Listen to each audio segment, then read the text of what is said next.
En varias ocasiones nosotros nos hemos retado. Mire lo que dice el Señor. Hoy retomamos nuestro estudio de la carta del apóstol Juan, de la primera carta de Juan, que lo interrumpimos la semana anterior para considerar la realidad de la resurrección de nuestro Señor Jesucristo, el domingo anterior, domingo de resurrección.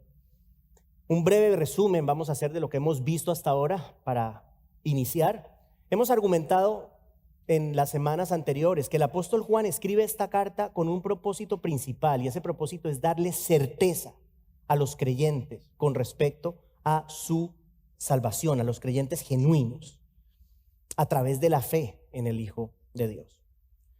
Y hemos visto que a través de este estudio que Juan presenta varias pruebas para que nosotros, los creyentes, podamos validar la veracidad de nuestra fe.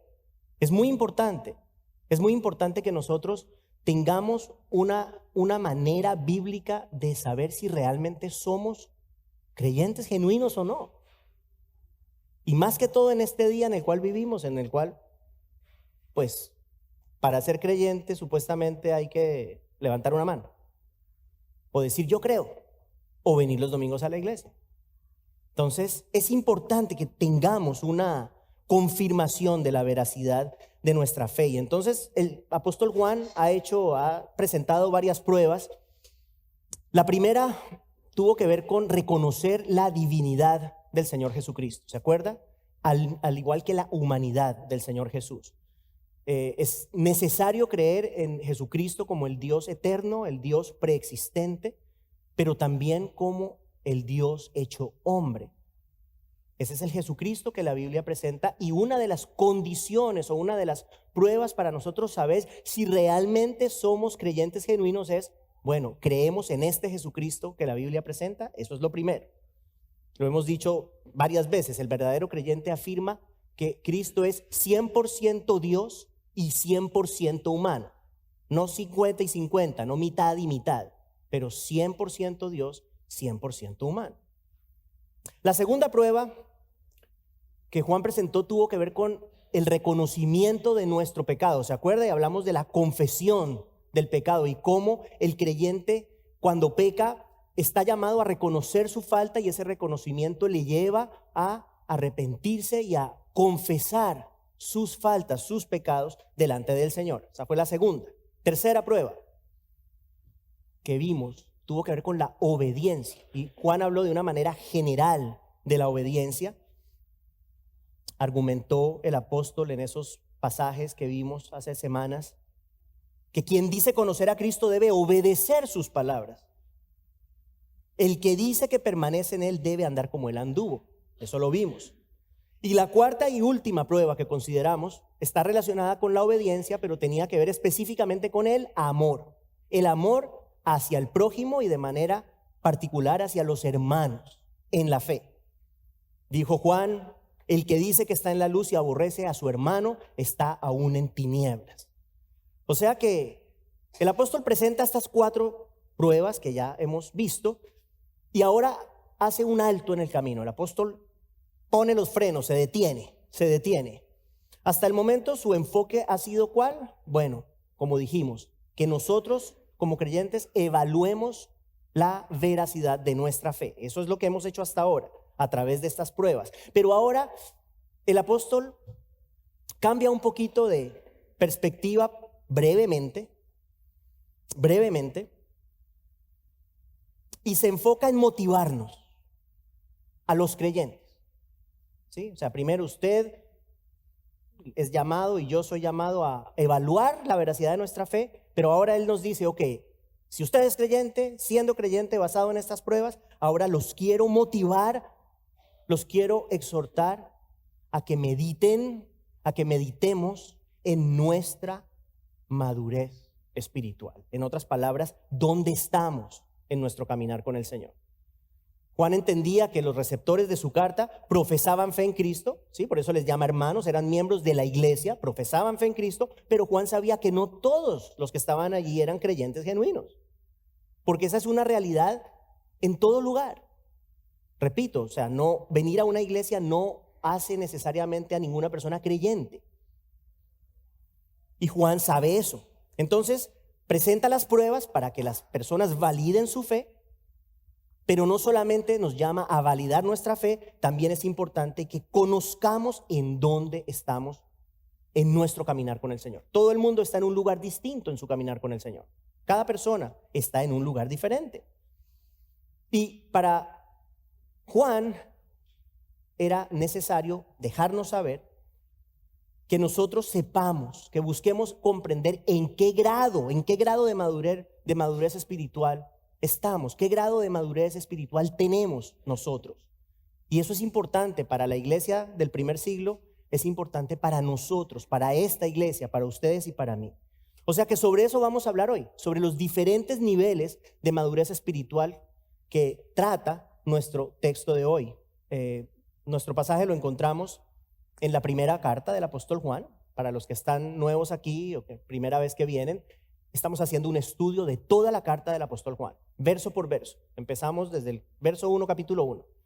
Y estamos ahora en el capítulo 2 y hoy estudiaremos los versos 12 al 14. Vamos por favor a ponernos de pie, como es nuestra costumbre para leer la palabra de Dios. Usted puede seguir la lectura a través de Biblias que tenemos ahí enfrente. Si usted no tiene una Biblia, le repito lo que les dije creo que fue la semana pasada. Si no tiene Biblia, hermano querido, cómprese una Biblia, es importante. Si no tiene cómo comprarla, agarre una de las de acá. Pero tenga su Biblia, lea su Biblia. Sí, nosotros ponemos las escrituras ahí en la pantalla, pero no sé, Jaime, un día creo que voy a decir, vamos a parar de hacer esto, que la gente lea la Biblia, vamos a leer la palabra, vamos a seguir la palabra del Señor en la Biblia.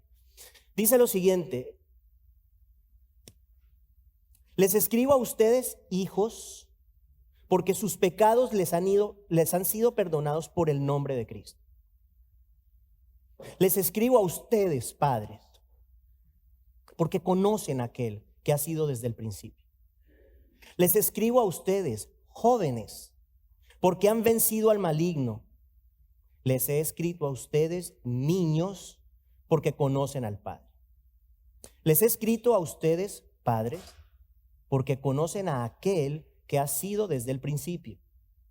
Les he escrito a ustedes, jóvenes, porque son fuertes y la palabra de Dios permanece en ustedes y han vencido al maligno. Por favor, tomen asiento, hermanos. Hay una realidad y es que todo creyente tiene algo en común. Todos tenemos algo en común.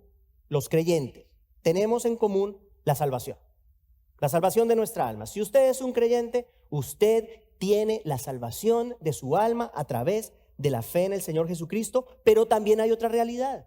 Y es que hay diferencias con respecto a la madurez espiritual de cada persona. Hay diferencias. Hay personas que son nuevas en la fe. Hay personas que llevan unos cuantos años caminando con el Señor. Hay personas como por ejemplo nuestro querido pastor Diego que lleva décadas, y Mireya, décadas caminando con Cristo. Ahora, habiendo dicho eso, no podemos afirmar que porque una persona lleva muchos años en la fe, necesariamente es madura espiritualmente. Hay algo que es infortunado y es que una persona puede llevar muchos años creyendo en Cristo, muchos años caminando con el Señor, pero al mismo tiempo poseer muy poca madurez espiritual. Y es de vital importancia, hermanos, que como creyentes nosotros evaluemos con frecuencia nuestro desarrollo espiritual y nos propongamos, escuche esto, escúcheme, nos propongamos buscar un continuo crecimiento. Más adelante vamos a hablar cómo podemos hacerlo, qué podemos hacer para lograr crecer en nuestra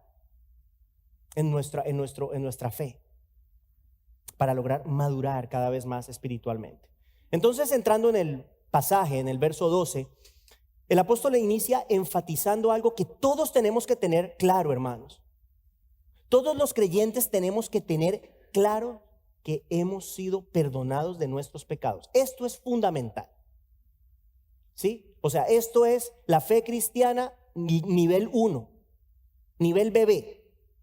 Todo creyente tiene que saber que ha sido completamente perdonado de sus pecados. Verso 12, les escribo a ustedes, hijos, porque sus pecados les han sido perdonados por el nombre de Cristo.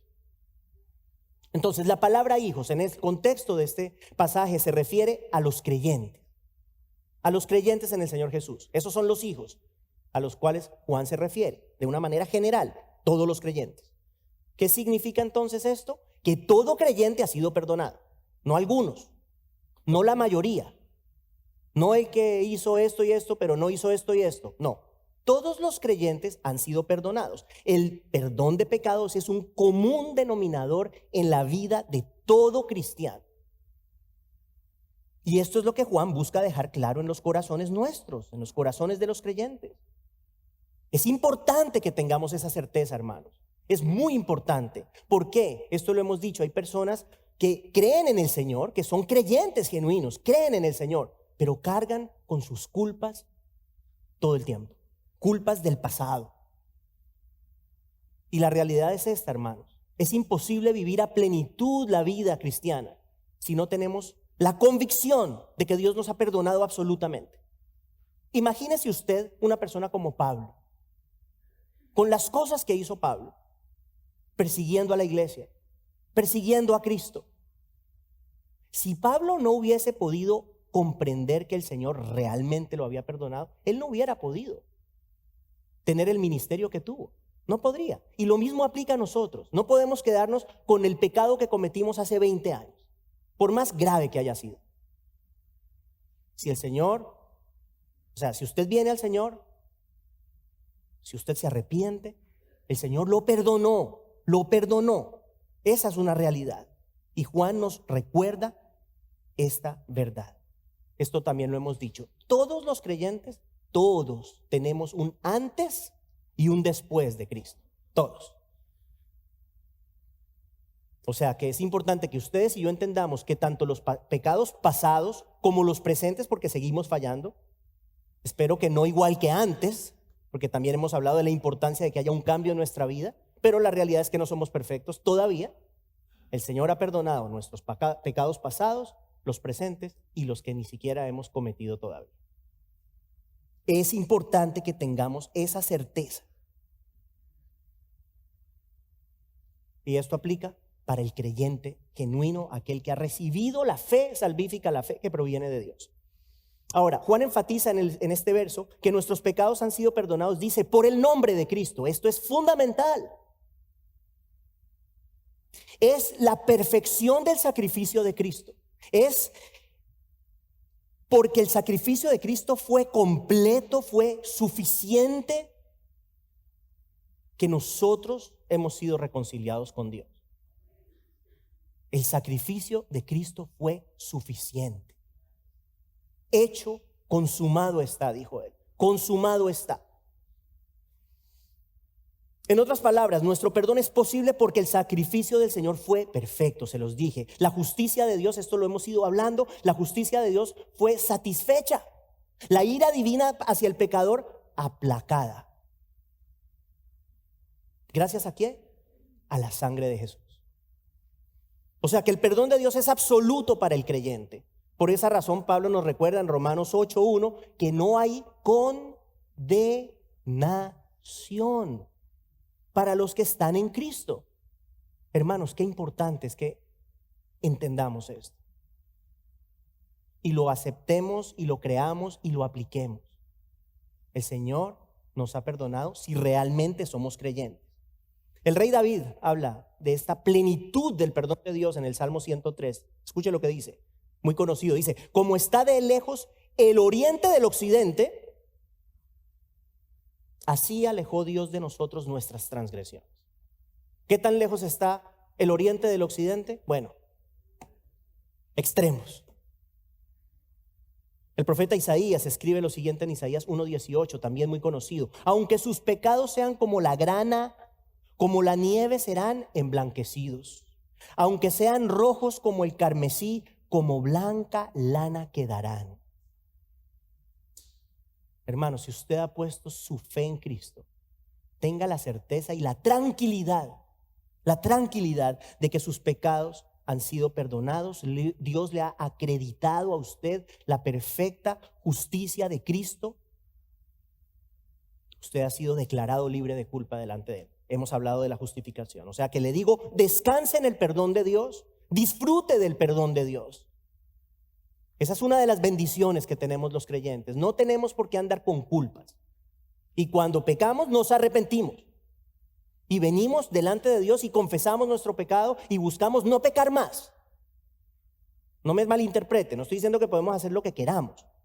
Pero sí estoy diciendo que no tenemos por qué cargar con las culpas de las cosas que el Señor fue a pagar en esa cruz. Eso es lo primero.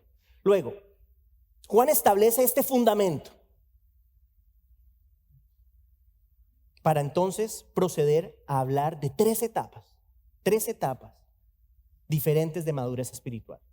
Y están en el verso 13 y el verso 14. Leeré ambos. Dice en el verso 13: les escribo a ustedes, padres, porque conocen a aquel que ha sido desde el principio. Les escribo a ustedes, jóvenes, porque han vencido al maligno. Les escribo a ustedes, niños, porque conocen al Padre. Y el verso 14 es una reiteración de lo dicho en el verso 13. Les he escrito a ustedes, padres, porque conocen a aquel que ha sido desde el principio. Les he escrito a ustedes, jóvenes, porque son fuertes y la palabra de Dios permanece en ustedes y han vencido al maligno. Entonces vamos a considerar estas tres etapas. Muy importante mensaje, hermanos. Vamos a considerar las tres diferentes etapas, los tres diferentes niveles con respecto a la madurez espiritual que el apóstol presenta en este pasaje. Le motivo a que ponga atención, porque lo que queremos aquí en esta mañana es poder responder la pregunta: ¿en dónde estoy yo? ¿En dónde estoy yo espiritualmente hablando? Muy importante pregunta. Entonces, el nivel número 1 lo he llamado los infantes espirituales. Los infantes espirituales. Juan escribe al final del verso 13: les he escrito a ustedes, niños, porque conocen al Padre. Y esa palabra traducida como niños es la palabra griega paidía, que hace referencia a niños pequeños. Sí, porque usted puede tener un niño de... Hay gente que dice, ay, mi niño, y resulta que el niño tiene 40 años. ¿No? ¿Sí? Oh, que es que el niño no ha desayunado y se para el niño sí, con barba y 45 años. No. El niño al que Juan se refiere es un niño pequeño, un niño que depende totalmente del cuidado de sus padres. O sea que Juan está haciendo un paralelo y se refiere a los creyentes inmaduros como niños. Hermanos, un nuevo creyente es un niño espiritual. Es un niño espiritual. Su relación inicial con Dios es semejante a la de un niño pequeño que, teniendo un conocimiento muy básico de sus padres, se regocija en el cuidado, se regocija en la protección que los padres le brindan.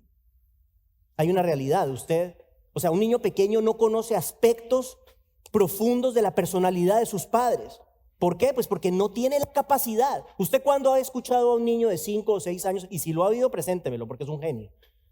¿Cuándo usted ha escuchado a un niño de 5 y 6 años hablar de su padre diciendo, por ejemplo, no, mi padre es un hombre íntegro, es un hombre honesto, mi padre es leal, mi padre es trabajador, mi padre es respetuoso? No, nunca. El niño no tiene la capacidad para evaluar esas cosas. Mientras el niño reciba cariño, mientras jueguen con él, mientras le den comidita, el niño está contento. El niño está bien. Y eso es lo que el pequeño busca de sus padres: protección, sentirse seguro, sentirse amado. Eso es un niño. Lo mismo sucede con los infantes espirituales. Su conocimiento del Padre, de la persona de Dios, es muy limitado. Ellos buscan sentirse seguros. Buscamos, porque todos hemos sido niños en algún momento. De repente aquí hay todavía niños. Es posible. Y cuando uno es niño en el Señor, lo que uno busca es sentirse seguro, sentirse protegido, sentirse amado. Y eso es algo que el Señor hace por todos nosotros. Siempre nos va a proteger, siempre nos ama. Pero cuando estamos empezando en el caminar, eso es para nosotros muy importante. No sé si a usted le pasó esa primera etapa. Yo la recuerdo con mucho cariño, porque hay un gozo muy bonito, un gozo muy especial. Es el gozo propio de una relación nueva, ¿no? El gozo propio de una relación nueva es como cuando usted conoce a alguien y de repente, si usted se enamora, el comienzo es distinto, o sea, es diferente, hay algo nuevo, hay una novedad. Y todo creyente experimenta eso, experimenta ese calor de sentir al Señor y de sentirse protegido, sentirse amado. Yo estaba haciendo un poquito memoria de mi proceso y me acuerdo que cuando yo conocí al Señor, yo asistí a una iglesia con mi esposa y cuando conocí al Señor, el pastor de esa iglesia me regaló un prendedorcito de una paloma, que es el símbolo del Espíritu Santo. Y yo andaba con mi prendedorcito para todo lado. Yo me ponía mi prendedor en la camisa aquí arriba, en mi camiseta, lo que tuviera, y a donde fuera iba con mi prendedor. ¿Por qué creo que yo hacía eso? Bueno, porque creo que era una manera de decirle al mundo, yo soy cristiano. O sea, yo me sentía orgulloso de ser cristiano, y todavía, obviamente, pero estoy hablando de ese inicio, ¿no? Entonces yo creía, bueno, me pongo la palomita ahí en el pecho y de esa manera, de alguna forma, le dejo saber a la gente que yo soy un creyente. Recuerdo que en esa época yo le hablaba al Señor, a las personas del Señor, invité a algunas personas, incluso a la iglesia, recuerdo. Pero la verdad es que no tenía un mayor conocimiento, hermanos, ni de Dios, ni de la persona de Cristo, de su palabra. Simplemente me sentía contento, me sentía alegre, me sentía protegido. Así como protegido se siente un niño en los brazos de su papá o de su mamá. Ahora, es una etapa muy bonita, sí lo es. Pero escúcheme, no nos podemos quedar en ella. Es una etapa muy linda, pero no nos podemos quedar estancados en ella. Usted imagínese, haciendo un paralelo, que una persona se quedara siempre como un niño. Si una persona se quedara siendo niño toda la vida, físicamente hablando, bueno, jamás experimentaría un crecimiento en muchos aspectos, en su conciencia, por ejemplo, en sus habilidades, en sus conocimientos. Jamás desarrollaría su potencial si se queda siempre como niño. Y lo mismo ocurre en el ámbito espiritual, exactamente lo mismo. Por eso les dije al comienzo, es trágico, pero la realidad es que hay muchas personas que siguen siendo niños, se quedan como niños espirituales toda la vida. Toda la vida. ¿Son salvos? Sí, son salvos, porque han creído en Cristo. ¿Han sido perdonados? De acuerdo. Pero se quedan como bebés. No desarrollan, no se desarrollan, no creen. No crecen, quise decir. Reciben la salvación de sus almas a través de la fe, pero no se desarrollan, no crecen, se quedan en esa etapa en la cual lo importante es sentirse seguros. Sentir ese calorcito, esa relación bonita, especial, no la estoy criticando, sentimental, muy bonita de Dios como nuestro papá.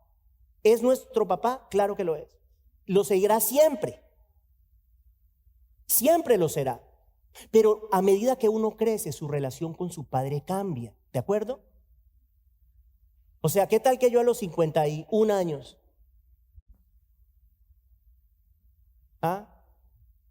Llamara a mi papá para que me diera la sopa.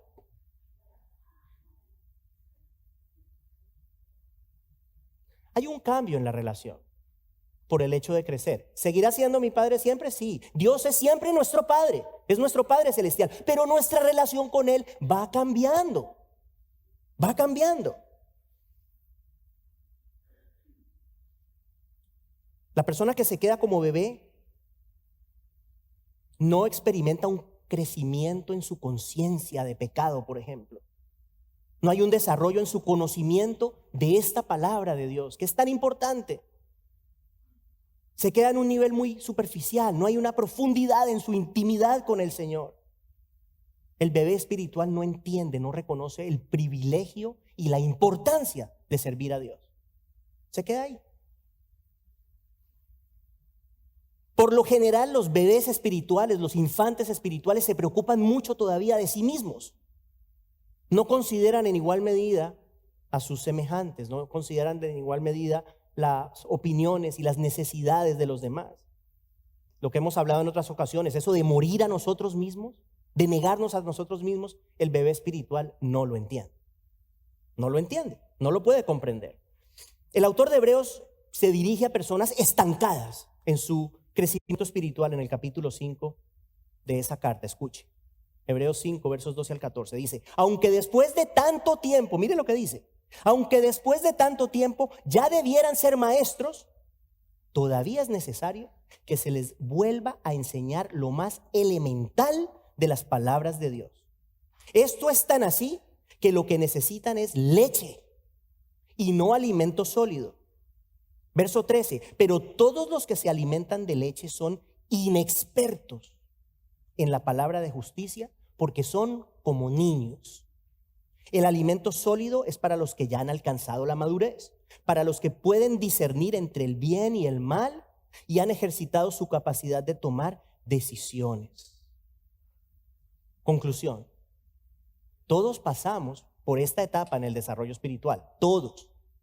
Todos somos en algún momento bebés espirituales, pero no nos podemos quedar estancados allí.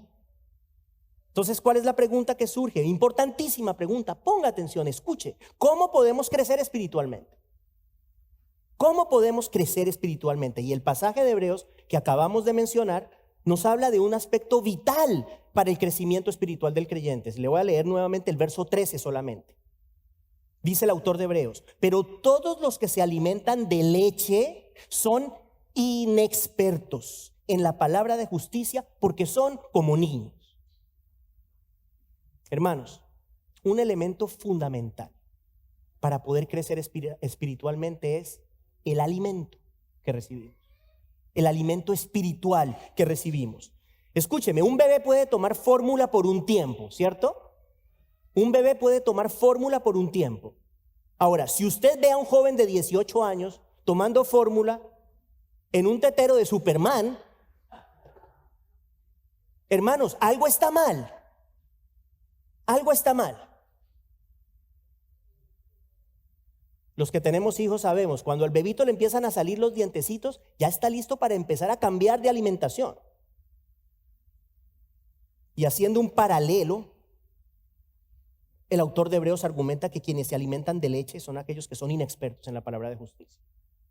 Sí, el bebé le salen los dientes y usted deja de darle tanta compotica y de repente ya le corta un poquito de pollito o carne. ¿Qué aprendemos de esto? Los que se alimentan de leche son los inexpertos en la palabra de justicia, es lo que dice, es decir, en la palabra de Dios. ¿Qué significa? Escúcheme. Es el estudio y la aplicación de las escrituras algo imperativo. Es imperativo para poder crecer espiritualmente. O sea, nosotros no podemos pretender experimentar crecimiento espiritual aparte de la palabra de Dios. No se puede. Conocer la palabra de Dios es lo que nos hace pasar de tomar leche a comernos un pedazo de carne. Podemos decir que la leche, ¿sí?, son los fundamentos de la fe cristiana, es la base. ¿Cuál es la base? Bueno, que Cristo vino al mundo, que murió por nuestros pecados, que resucitó al tercer día y al creer en Él tenemos vida eterna. ¿Es importante esto? Absolutamente, es vital, es la base de todo, es el fundamento. Pero no podemos quedarnos allí. Necesitamos pasar de la leche al alimento sólido. O sea que es fundamental conocer no solamente lo que acabo de mencionar, que es importante, pero conocer otras doctrinas bíblicas. Por ejemplo, hay muchas, menciono unas. La soberanía de Dios y las implicaciones que tiene la soberanía de Dios para nuestra vida. La exclusividad de Cristo. Sí, el camino al Padre, el único, no hay otro. Solamente en el nombre de Cristo se nos ha dado salvación, es lo que enseña la Biblia. Cristo es exclusivo. La condición natural de pecado del ser humano. Si usted es un creyente y todavía sigue pensando que usted en esencia es una gran persona, hermano, usted es un bebé, perdóneme. Perdóneme que se lo diga, pero todavía está infante. Es importante conocer lo que la Biblia también dice del enemigo, del reino de las tinieblas, de los últimos tiempos, por nombrar solamente algunas cosas. Nosotros no podemos quedarnos simplemente con memorizarnos Juan 3:16 y ya, listo. Cristo te ama y ya. ¿Nos ama Cristo? Claro que nos ama Cristo, hermanos, pero no nos podemos quedar allí. Debemos crecer en el conocimiento de la persona de Dios. ¿Usted quiere saber cuál es el conocimiento más importante que el ser humano puede adquirir? El conocimiento de Dios. Ese es el conocimiento más importante, más fundamental, más trascendente en la vida nuestra. ¿Por qué? Usted empieza a conocer al Señor a través de la palabra de Él y usted ve la justicia de Dios. Hemos estado hablando con Jaime porque los dos estamos leyendo. Estamos, por algún motivo, él tiene un plan de lectura, yo tengo otro, pero en este momento estamos en los mismos libros del Antiguo Testamento. Y él lee por su lado, yo leo por el mío, y a veces en el almuerzo nos sentamos a hablar. Imagínate esto, y viste esto, y leíste esto, y mira lo que Dios hizo. Hermanos, Dios es un Dios justo. Dios es un Dios santo. Dios es un Dios celoso. Celoso de los suyos. Dios es un Dios que castiga la iniquidad. Dios es un Dios fiel. Dios es un Dios de ira. Dios es un Dios de amor. Dios es un Dios de compasión, de paciencia, entre otras muchas cualidades. Si usted no se mete en este libro, usted nunca podrá conocer a plenitud al Dios que dice amar y al Dios en el cual usted dice creer. Esto es necesario, es fundamental. Y es ese crecimiento en el conocimiento y la aplicación, ¿no? No solamente saber, pero aplicar a nuestra vida. Ese crecimiento en el conocimiento y la aplicación de la palabra de Dios, uno de los distintivos del segundo nivel de crecimiento espiritual de una persona que vamos a ver ahora. Nivel 2. Lo he llamado los jóvenes espirituales. Los jóvenes. Segunda parte del verso 14 de nuestro pasaje, el apóstol Juan escribe: les he escrito a ustedes, jóvenes, porque son fuertes. Y la palabra de Dios permanece en ustedes. Y han vencido al maligno. Los jóvenes espirituales tienen, según este pasaje, 3 características. Los jóvenes espirituales son fuertes. La palabra de Dios permanece en ellos y han vencido al maligno. Vamos a hablar un poquito de eso. Dice Juan que la palabra de Dios permanece en estos jóvenes. Ok, la palabra de Dios habita en los corazones de estos individuos. Esa palabra permanece, tiene la connotación en el idioma original de quedarse, de tomar morada para no salir jamás. Esa es la idea. Entonces la palabra habita en los corazones de estos individuos, de estos jóvenes, y esa palabra los ha hecho fuertes. Piensen lo que le voy a decir. Vamos a volver al infante, al bebé espiritual. Hermano, cuando usted es un bebito espiritual, usted y yo éramos muy fáciles de engañar. Usted a un bebito lo puede engañar facilito. ¿Usted no se ha dado cuenta que hay gente mala que para secuestrar a un niño, ¿qué da? Le da un dulcecito. Ay, ven acá, y ya se gana la confianza del niñito y se lo roba. Ok, lo mismo pasa con los bebés espirituales. Satanás pone un dulcecito a través de doctrinas falsas, de cosas que suenan bonito, para que la gente siga el dulcecito y se vaya con él. El infante espiritual no tiene la manera de identificar ni de refutar estas enseñanzas, pero el joven espiritual es distinto, porque tiene la palabra de Dios morando dentro de sí. El joven espiritual estudia la palabra, medita en ella y busca aplicarla a su vida. ¿Qué pasa? Que entonces cuando el joven espiritual escucha una falsa enseñanza, la detecta. La detecta. Esto que está diciendo esta persona no es cierto. Esto que está diciendo esta persona no es bíblico. Es importante, hermanos. Adicionalmente a esta faceta, la fe del joven espiritual ha sido probada. Ha sido probada. El joven espiritual salió de la burbuja protectora en la que estaba cuando era un bebito. Y ahora se enfrentó al mundo. Se enfrentó al mundo. Y a través de esas pruebas diversas de la vida, la fe de este individuo ha sido afirmada, ha sido fortalecida. El joven espiritual, a diferencia del bebito espiritual, reconoce los peligros y aprende a evitarlos. Hay un discernimiento que el joven espiritual tiene que el bebito o el infante no tiene. El joven espiritual tiene plena conciencia, esto es importante, tiene conciencia plena de que hay un enemigo que anda como león rugiente buscando a quien devorar. Sí, el joven espiritual no vive en Disney en la mente todos los días. O sea, para el joven espiritual este mundo es la realidad, no es un cuento de hadas, porque el mundo y la vida no son un cuento de hadas. Hay un león rugiente, hay un enemigo que está buscando a quien devorar, que si usted le abre un espacio, se mete. Y el objetivo de ese enemigo es destruirlo. El objetivo de ese enemigo es quedarse con su alma. Ese es el objetivo del enemigo. Bueno, el joven espiritual entiende estas cosas y no se preocupa. Las entiende, pero no se preocupa. ¿Por qué no se preocupa? Bueno, porque sabe que este enemigo está vencido.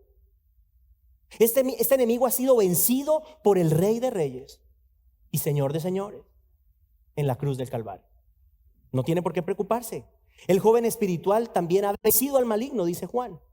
¿Por qué? Bueno, como les dije, ya el enemigo no tiene poder para engañar al joven espiritual a través de falsas enseñanzas, buscando alejarlo de la verdad, que entre otras cosas es realmente lo que Satanás busca con las personas. O sea, el objetivo principal de Satanás es quedarse con el alma de la gente. ¿De acuerdo? Eso es lo que él quiere. ¿Y qué mejor forma que engañar? Es el padre de la mentira. No hay verdad en él. El joven espiritual pasa de tener una relación básica con Dios, como hablábamos al comienzo, haciendo el paralelo entre la relación como va cambiando entre padre e hijo. Bueno, el joven espiritual deja de tener una relación básica con Dios, como la que tiene el bebito con su papá y su mamá, a tener una relación más profunda con el Señor a través de las verdades reveladas en este libro. Yo tengo que hacer hincapié permanentemente de la importancia de esta palabra. Por eso al inicio les dije, hermanos, tenemos que acostumbrarnos de verdad. Y no me gusta la palabra acostumbrarnos. Tenemos que aprender a reconocer el valor de este libro, el valor de lo que está contenido aquí. Por eso le digo, si no tiene Biblia, cómprese una, de verdad, cómprese una y léala y estúdiela. Usted dirá, no, pero la puedo ver en el teléfono. Cómprese una. No es lo mismo, sí, el mensaje es el mismo. Cómprese una, escriba en ella, léala, medite en lo que dice. Es importantísimo, hermano. Ahora, a través de ese crecimiento continuo en el conocimiento de Dios a través de su palabra, eventualmente el joven deja de ser joven espiritual. Deja de ser un joven para convertirse en un padre, en un hombre maduro en la fe. Ese es el tercer y último nivel de desarrollo espiritual que consideraremos en esta mañana. Nivel número 3, el padre espiritual, lo he llamado. El padre espiritual, la persona madura espiritualmente. Versos 13 y 14 de nuestro pasaje. Les escribo a ustedes, padres, porque conocen a aquel que ha sido desde el principio. Lo repite exactamente 2 veces Juan en los 2 versos, tal cual. La palabra conocen tiene la connotación en este contexto de intimidad profunda. Es la palabra que el Nuevo Testamento a veces utiliza para denotar la relación íntima entre un hombre y una mujer. Lo que estoy hablando es que la relación del hombre maduro en la fe con Dios es una relación profunda. Es una relación de gran intimidad espiritual. Basado no solamente en esto, que es lo primero, ¿no? Esto siempre será importante. Sin la palabra del Señor no tenemos nada, pero el hombre espiritual, el hombre maduro espiritualmente, el padre espiritual, tiene esto, pero adicional a eso tiene algo que es invaluable y se llama experiencia de vida con Dios. Experiencia de vida con Dios. Mire, ¿quién lo dice? Amén. Este hombre tiene probablemente más experiencia de vida con Dios que todos nosotros. Personas que llevan décadas en la fe. Han probado una y otra y otra y otra vez la bondad, la fidelidad, el amor de Dios de una manera muy profunda. Es a través de las muchas pruebas de la vida que el Padre espiritual experimenta en carne propia, hermanos, en carne propia las diferentes bondades de Dios. Una cosa es saber que Dios es fiel porque este libro lo dice, y es cierto, Él es fiel, pero es distinto cuando usted experimenta esa fidelidad a lo largo de su vida. Debemos conocer que Dios es fiel. Esta palabra nos habla de la persona de Dios. Pero cuando usted y yo experimentamos lo que aquí dice, se genera una convicción inquebrantable. Inquebrantable. Porque la vida valida todo lo que la Biblia afirma acerca de Dios. La vida. ¿Se da cuenta de la profundidad de esto? Okay, aquí no estamos hablando de que este es un, ¿cómo se dice? Fanático. Es que este es un fanático. No. Esta es una persona que conoce a Dios y que ha tenido experiencia de vida con Dios y ha probado lo que este libro dice de Dios y dice, todo lo que dice aquí es cierto. El Dios que este libro presenta es un Dios real. Real. Cuando usted está en situaciones en las cuales sabe que ya no puede más, seguramente todos hemos estado en momentos donde no podemos más en algo, ¿sí? Yo he estado algunas veces en esas situaciones en donde siento que ya no puedo más. Mis fuerzas no dan más. Mi espíritu no da más. Y de repente llega el Señor y entonces cuando uno sale de eso y uno piensa, uno medita y dice, solo Dios podía hacerlo. Sí, yo sé que yo no fui. O sea, yo sé que yo no podía. Pero Dios lo hizo.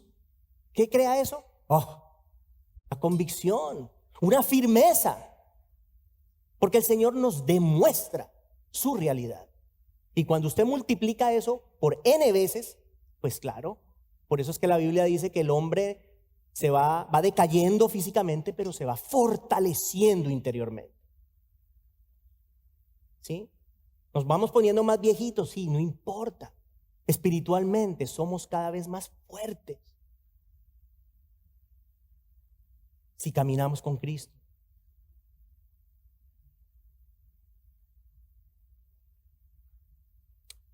La experiencia de vida con el Señor nos lleva como creyentes a fijarnos más en Él. Yo no sé si usted en su caminar de repente, todos hemos tenido etapas, todos, ya lo estamos hablando, ¿no? De repente, al comienzo, parte de lo que uno busca, ciertas bendiciones de Dios. Yo me acuerdo que mi primer carro nuevo lo tuve por ahí 1 año después de haber conocido al Señor. Y fui a comprar el carro con mi emprendedor. Y yo vivía feliz. Qué lindo que el Señor me dio un carro y siempre lo reconocí. El Señor nos dio nuestra primera casa. Siempre lo reconocimos. Esta casa nos la dio el Señor. Eso es una etapa en la cual uno se enfoca y agradece los regalitos de Dios.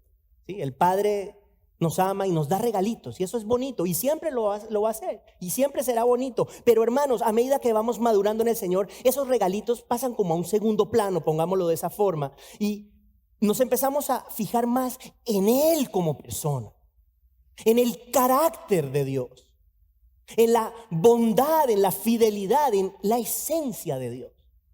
¿Se dan cuenta? En sus atributos.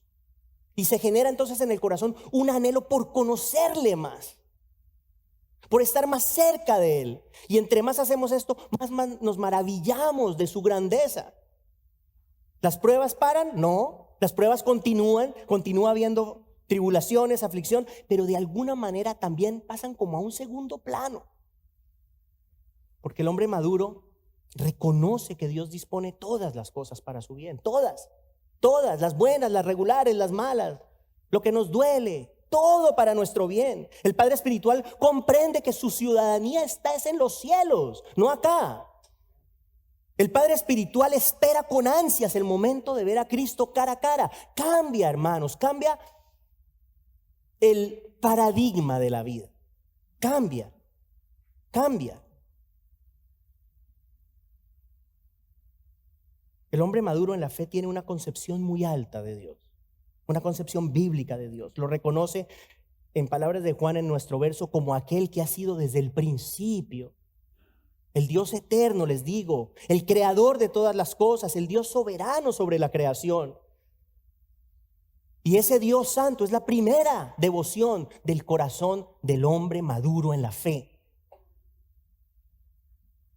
El Padre espiritual, el hombre maduro en la fe, tiene su deleite en la persona de Dios, su deleite en la palabra de Dios. Es un deleite, es un gozo. Es un gozo. Entonces, hemos terminado. Hemos considerado 3 niveles de madurez espiritual.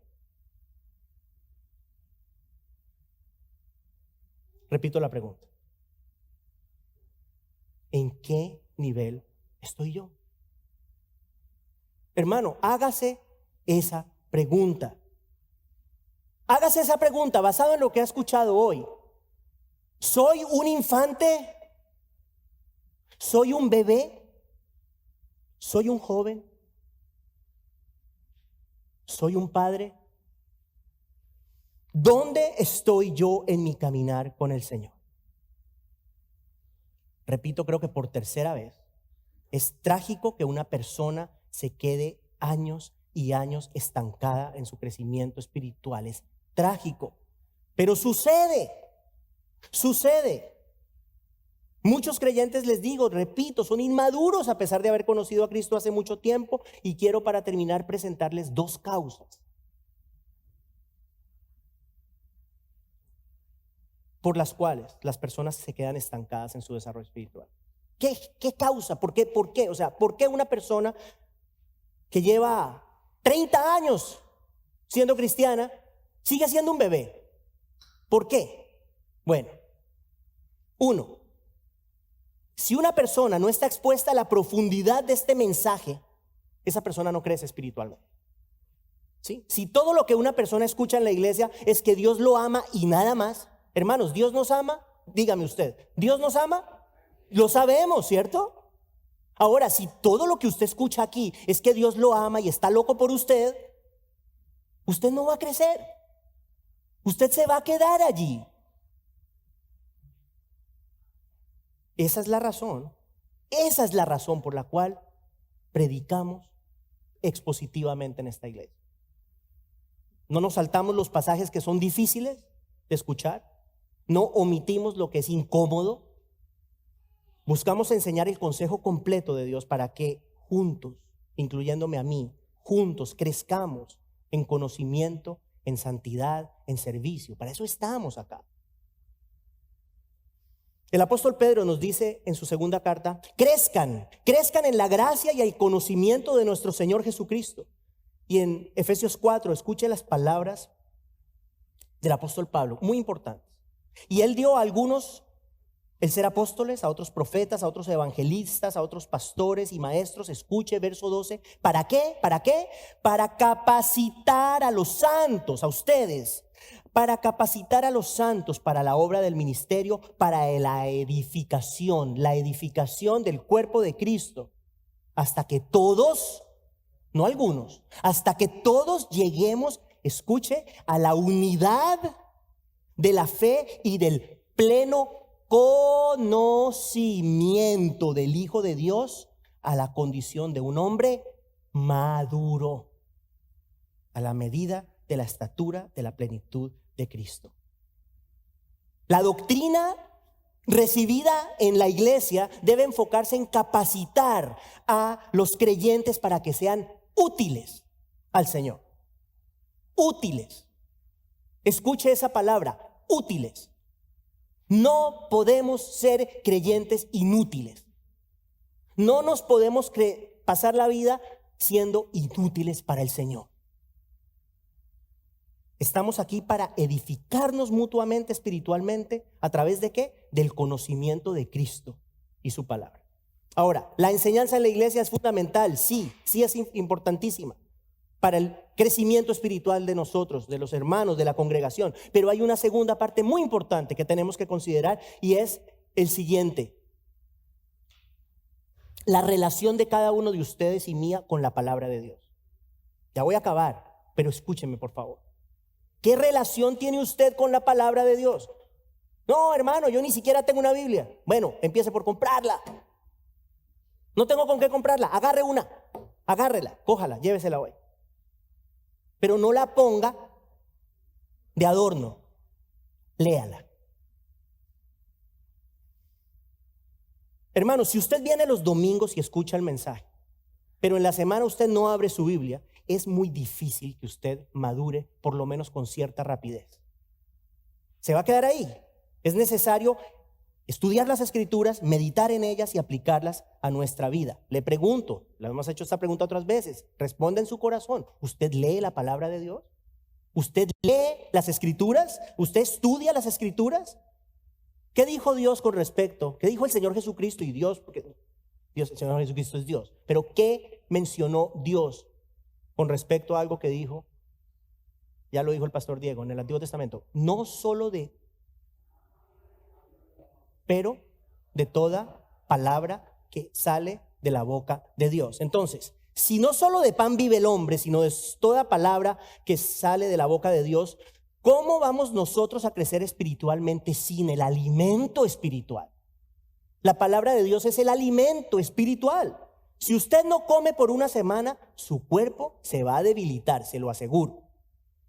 Se lo aseguro. Lo mismo sucede con su espíritu, su ser interior. Si usted no lee la Biblia, hermano, y usted espera simplemente que el sermón del domingo lo sostenga por toda la semana, no va a pasar. No va a pasar. Usted necesita alimentarse, y eso es algo que usted tiene que hacer por su cuenta. Yo no puedo ir a su casa todas las semanas a leerle la Biblia como un bebito, no. Usted tiene que abrirla y leerla por su cuenta. Lo necesita para poder crecer. La iglesia es importante, las clases bíblicas son importantes, el plan de lectura que estamos desarrollando por segundo año consecutivo es importante, y estudiar la Biblia por su cuenta es importante. Pregunta: ¿cuál es su compromiso con el Señor a través de la iglesia? O sea, ¿a usted le parece importante servir al Señor a través del cuerpo de Cristo que es la iglesia? Ese puede ser un buen paso para empezar a ir del bebé a ser un joven. Está bien sentarse a escuchar, claro que sí, para eso estamos acá. Hermano, pero usted no se puede quedar escuchando toda la vida, solamente. Necesitamos ser activos y servir a Dios. Y una manera de servir a Dios es en el contexto de la iglesia. Aquí hay personas muy fieles que sirven, pero aquí somos muchos más que ellos. Ore al respecto, porque eso es un indicativo de dónde estamos parados espiritualmente. ¿Cuál es su compromiso con el Señor a través de la lectura de este libro? Del estudio, de la aplicación de la palabra de Dios. Son preguntas para usted y para mí. Solo usted lo sabe en su corazón. ¿Cuál es su compromiso con estas cosas?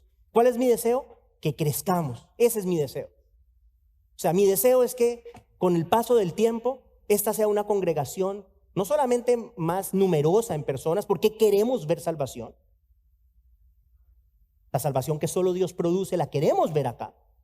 Pero que los que también estamos, crezcamos. Crezcamos. Eso queremos ver. Y eso vamos a ver si somos fieles a la palabra del Señor. Hermanos, algunos son niños, otros son jóvenes, otros son padres. Busquemos de Dios, comprometámonos con Él, porque si así lo hacemos, los que hoy son niños, pronto serán jóvenes. Y los que son jóvenes llegarán a ser padres. Y los que son padres hoy continuarán creciendo, pues el proceso de espiritual nunca termina mientras estén en este mundo. Oremos.